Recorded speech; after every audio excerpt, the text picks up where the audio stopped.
हा बोल ग परिक्रमा. दादा, अरे जेव्हा मी स्वामी चरित्र सारामृत वाचते ना, तेव्हा मला जिथे सुंदराबाईंचा उल्लेख येतो ना, ते वाचताना खूप स्ट्रेस येतो. का ग? कारण सुंदराबाई जर इतक्या वाईट होत्या आणि त्या फक्त वाईटच काम करायच्या, हे वाचून खूप आश्चर्य वाटतं. कारण त्या जर इतक्या वाईट होत्या तर मग तरी पण कशा काय स्वामींच्या सेवेत रुजू होत्या? परिक्रमा, बऱ्याच वेळा काय होतं माहिती आहे का, आपल्याला चुकीची माहिती मिळते किंवा जी माहिती मिळते ती अर्धवट असते, त्यामुळे गैरसमज होतो. सुंदराबाईंच्या बाबतीत नेमकं हेच घडलंय. तुझ्याकडे वेळ असेल तर सुंदराबाईंची कहाणी जरा अगदी व्यवस्थित सांगू का? ऐक मग. ॲक्च्युली सुंदराबाई विधवा होत्या, म्हणजे त्यांचा नवरा लवकर गेला, मुलगा गेला, सून गेली. त्यांच्या पदरात होता फक्त 1.5 वर्षाचा नातू. आणि काय झालं, त्याच वेळी त्यांना पायाची व्याधी जडली होती. अक्कलकोटला गेल्यावर पायाची व्याधी दूर होईल म्हणून त्या अक्कलकोटला गेल्या होत्या. कारण अक्कलकोटमध्ये काय, साक्षात परमेश्वर रूप. त्यामुळे परमेश्वर रूपाच्या त्या आशीर्वादामुळे असेल, सेवेमुळे असेल, अक्कलकोटला गेल्यावर सर्व व्याधी दूर होतात आणि भक्तांचं कल्याण होतं, अशी माहिती त्यांच्या कानावर होती. म्हणून त्या 1.5 वर्षाच्या नातवाला घेऊन अक्कलकोटला गेल्या. आणि अक्कलकोटला गेल्यावर अगदी असंच झालं, त्यांच्या पायाची व्याधी दूर झाली. पण गंमत अशी झाली, त्या काळामध्ये त्यांना स्वामी सेवेचा लळा लागला.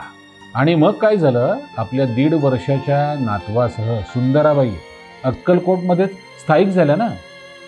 अक्कलकोटमध्ये जो एकंदरीत पुरुषी कारभार होता, त्याला जर का शिस्त कोणी लावली असेल ना, तर त्याचं सगळं श्रेय सुंदराबाईंकडे जाते बरं का. कारण तुला तर माहितीच आहे, स्वामी कधी कधी 4-4 दिवस आंघोळ करायचे नाही आणि कधी एकाच दिवशी 4 वेळा आंघोळ करायचे. स्वामी कधी जेवायचेच नाहीत, कधी जेवायचे, म्हणजे त्यामध्ये काही शिस्त नव्हती ना.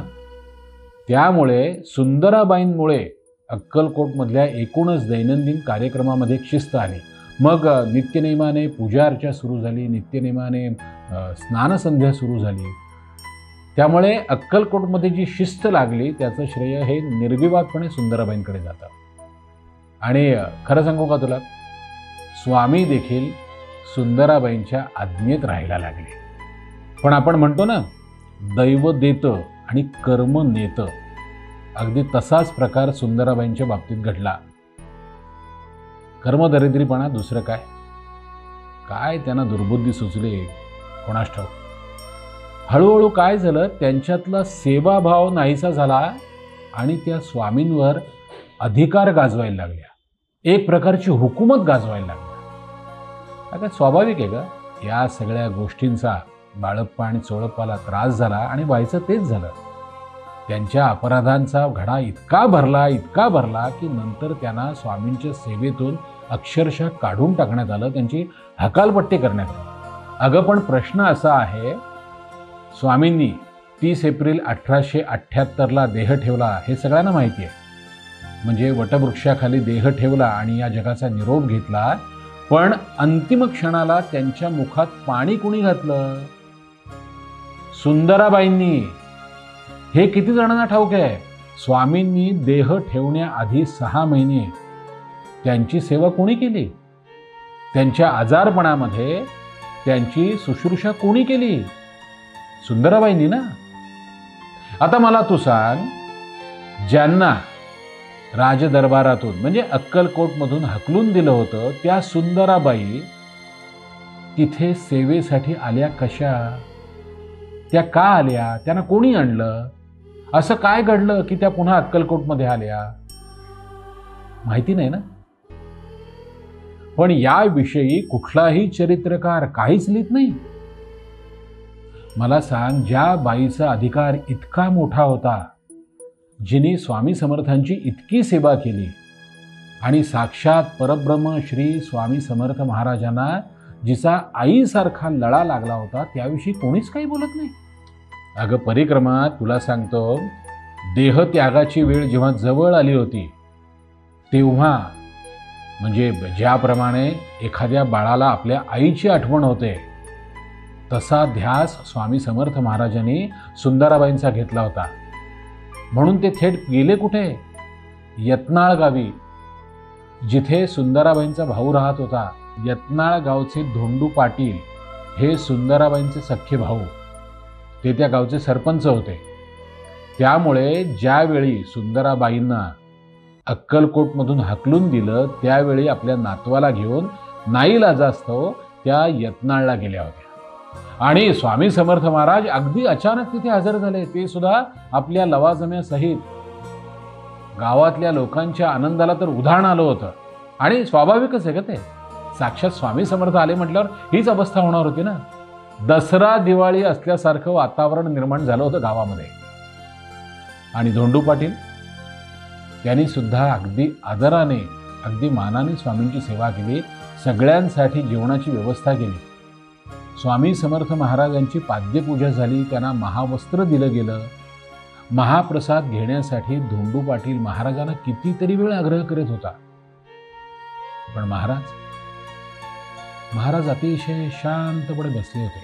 धोंडू पाटलांनी महाराजांना कितीतरी वेळा विचारलं, महाराज आमच्याकडून काही चूक झाली आहे का? समजा काही चूक झाली असेल तर आम्हाला सांगा, आम्ही आमची चूक सुधारू. पण महाराजांनी काय केलं? महाराज उठले, खडावा काढल्या आणि घराबाहेर निघून गेले. धोंडू पाटील तर अक्षरशः रडकुंडीला आले होते. तेही महाराजांच्या पाठोपाठ बाहेर गेले आणि अक्षरशः दाय मोकलून रडायला लागले. सारख्या विनवण्या करत होते, महाराज आमचं काही चुकलं का? क्षमा करा, आम्हाला सांगा, आम्ही आमची चूक सुधारू. पण स्वामी समर्थ महाराज शांत बसून राहिले. सुंदराबाई खरं तर आतच होत्या, पण त्या बाहेर आल्या नाहीत. कारण काय तर ज्यावेळी त्यांना अक्कलकोटमधून बाहेर काढलं, त्यावेळी स्वामी समर्थ महाराज आपल्या बाजूनी किंवा आपल्याविषयी काहीच बोलले नाहीत. या गोष्टीचा राग त्यांच्या मनात होता, म्हणून त्या बाहेरच आल्या नाहीत. परंतु स्वामी समर्थ ज्यावेळी घराबाहेर पडले, त्यावेळी मात्र सुंदराबाई बाहेर आल्या.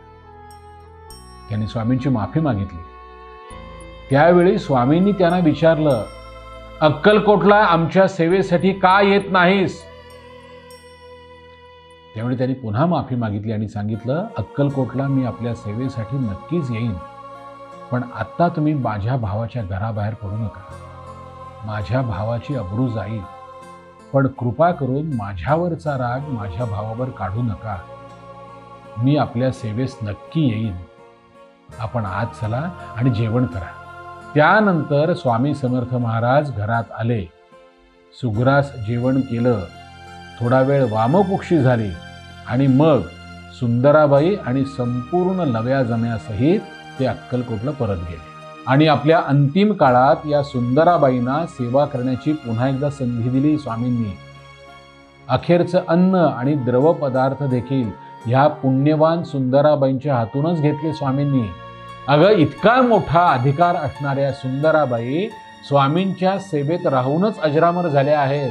सुंदराबाईंविषयीच्या या सगळ्या गोष्टी आपल्याला माहिती नाहीयेत, म्हणून आपला गैरसमज होतो परिक्रमा. आलं का लक्षात?